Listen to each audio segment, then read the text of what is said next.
They say you can always recognize your own voice, but when I picked up the phone at night, I wasn't so sure. The caller ID was my number, down to the last digit, and the voice that greeted me was perfectly familiar, except it seemed to know my thoughts before I could speak them. With every word, it felt like I was listening to a version of myself that was just a few steps ahead, echoing fears I'd never spoken aloud. I kept thinking, if I hung up, maybe I'd wake up from whatever nightmare this was, but curiosity, and something darker, kept me glued to the line. As the conversation unfolded, the voice started to recount memories only I should have known: the time I broke my arm in 3rd grade, the secret drawer under my bed, the crush I never told anyone about. Each recollection was delivered with a chilling intimacy, as if the caller was reliving my life in real time. I tried to interrupt, to demand answers, but the voice always anticipated me, finishing my sentences before I could open my mouth.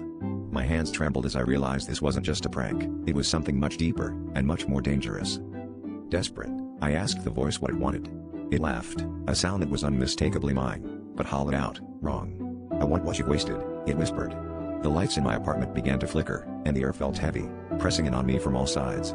I could hear static on the line, and then, layered beneath it, the sound of my own breathing, but distorted and frantic, as if I were listening to myself from inside a box. The voice told me to look in the mirror. When I did, my reflection didn't move.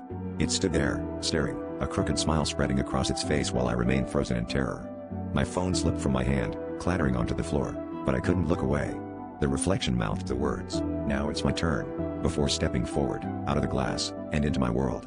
The last thing I remember is the sensation of hands, my own hands, closing around my throat, as the phone kept ringing in the darkness behind me.